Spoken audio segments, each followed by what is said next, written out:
آگے شاعر کہتا ہے کہ خدا نے اپنی قدرت کا عجب نقشہ بنایا ہے،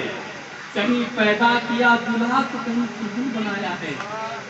کہ نہیں حضرات؟ مذہب اسلام کے متعلق قرآن کا اٹل فیصلہ اور مستحکم اعلان ہے، ان الدین عند اللہ اسلام، بے شک اللہ کے نزدیک پسندیدہ دین مذہب اسلام ہے۔ کیوں؟ اس لیے کہ اسلام کے آنے سے پہلے پوری زمین فتن و فساد کا گہوارہ بن چکی تھی، عریانیت عام تھی، عورتوں کا کوئی مقام نہیں تھا، کفر و شرک جہالت وحشی پن نقطہ عروج کو پہنچ چکی تھی، پردے کا کوئی تصور نہیں تھا، عورت لذت و خواہش کی تکمیل کا ذریعہ سمجھی جاتی تھی، بے حیائی و بے پردگی کا دورہ تھا۔ مختصر یہ کہ پوری زمین پر خواہشات نفسانی کی حکومت تھی، مگر جب اسلام آیا تو امن و امان کی فضا قائم کرتا ہوا آیا، اسلام آیا تو وحدانیت کا پرچم لہراتا ہوا آیا، اسلام آیا تو عشق رسالت کا ماحول برپا کرتا ہوا آیا، اسلام آیا تو معاشرے کی برائیوں کا جنازہ نکالتا ہوا آیا، اسلام آیا تو معاشرے کی اصلاح کرتا ہوا آیا، اسلام آیا تو ہر انسان کے دل میں ایک دوسرے کی محبت ڈالتا ہوا آیا، اسلام آیا تو ہدایت و ضلالت کے درمیان خط فاصل کھینچتا ہوا آیا، اسلام آیا تو برائیوں کے پراکشے اڑاتا ہوا آیا، اسلام آیا تو ہر انسان کے دل میں ایک دوسرے کی محبت ڈالتا ہوا آیا، اور اس قدر حیرت ناک کامیابیوں کو اپنے دامن میں لے کر آیا کہ ساری دنیا تماشائی بنی دیکھ رہی تھی کہ دیکھتے دیکھتے اسلام ساری دنیا پر چھا گیا۔ پھر جدھر دیکھیے اسلامی تہذیب کی جلوہ باریاں ہیں، جدھر نگاہ کیجیے اسلامی تمدن کی بہاریں ہیں، جدھر نظر دوڑائیے اسلامی کلچر کا ماحول ہے۔ دنیا کے چپا چپا میں اسلام اور اسلامی تہذیب کا بول بالا ہو گیا۔ جب ہر طرف اسلامی غلغلہ ہونے لگا تو شیطان کے پیٹ میں درد ہوا اور اسلام کے خلاف ہنگامہ آرائیاں شروع کر دی۔ اب اسلام کے خلاف ہنگامہ آرائیاں شروع کر دی، اب قرآن پہ حملے ہونے لگے، مسلم پرسنل لا پہ حملے ہونے لگے، مذہبی تہذیب پہ حملے ہونے لگے، اور دو قدم آگے بڑھ کر کچھ ناپاکوں نے یہ سوچا اسلام کو مٹانے کے لیے مسلمانوں کو مٹانا ضروری ہے، اسی لیے مسلمانوں کو تباہ کرو۔ جب مسلمان تباہ ہو جائیں گے، جب مسلمان صفحہ ہستی سے مٹ جائیں گے تو اسلام خود بخود تباہ و برباد ہوتا چلا جائے گا، ہمیشہ ہمیشہ کے لیے اس دنیا سے ختم ہو جائے گا۔ لہٰذا چیچینیا کو تباہ کر دو، ہو سکتا ہے اسلامی تہذیب تباہ ہو جائے، بوسنیائی مسلمانوں کے خون سے زمین کو رنگ دو، ہو سکتا ہے اسلامی تہذیب کا چراغ گل ہو جائے، عراق پر میزائل اور بموں کا استعمال کرو، ہو سکتا ہے اسلام کا بڑھتا ہوا قدم رک جائے، مساجد کی توہین کرو، ہو سکتا ہے مسلمانوں کے سینے سے مسجدوں کا احترام نکل جائے، ایشیائی مسلمانوں کو لوٹتے رہو، ہو سکتا ہے اسلام پسماندہ ہو جائے، چرارا شریف کو جلا دو، ہو سکتا ہے مسلمانوں کے جذبات مردہ ہو جائے، ہندوستان کو ہندو راشٹر بنانے کی دھمکی دو، ہو سکتا ہے مسلمان ڈر جائے، مگر افسوس انہیں خبر نہیں کہ جب گلاب کی ڈالیاں تراشی جاتی ہے تب چمن گلاب میں بہاریں آتی ہے، جب پرانی شاخیں کاٹی جاتی ہے تب نئی کوپلوں کو پھولوں کا لباس ملتا ہے، جب پودوں کو تراش و خراش کے مرحلوں سے گزرنا پڑتا ہے تب باتیں بہاری رنگ لاتی ہے۔ اے میرے ملت کے نوجوانوں، صحابہ کا کردار بول رہا ہے، تابعین کی رفتار بول رہی ہے، اے میں مجتہدین کا اجتہاد بول رہا ہے، شہیدان کربلا کی شہادت بول رہی ہے، غوث اعظم کی کرامت بول رہی ہے، مخدوم سمنانی کی خدمت دین بول رہی ہے، اعلیٰ حضرت کا نظریہ بول رہا ہے، حافظ ملت کی تحریک بول رہی ہے، اور دنیا اسلام کا ترجمان یہ پکار کر کہہ رہا ہے کہ مغرب کی وادیوں میں اونچی اللہ ہماری، تھمتا نہ تھا کسی سے سینے لگا ہمارا، توحید کی امانت سینوں میں ہے ہمارے، آسا نہیں مٹانا نہ وہ نشان مانا۔ نعرہ تکبیر، نعرہ رسالت۔ مگر افسوس کے ساتھ یہ ضرور کہوں گا کہ اسلام کے دشمنوں کو وقتی طور پر کچھ نہ کچھ ضرور کامیابی ملی ہے، ان کا چھوڑا ہوا پوائزن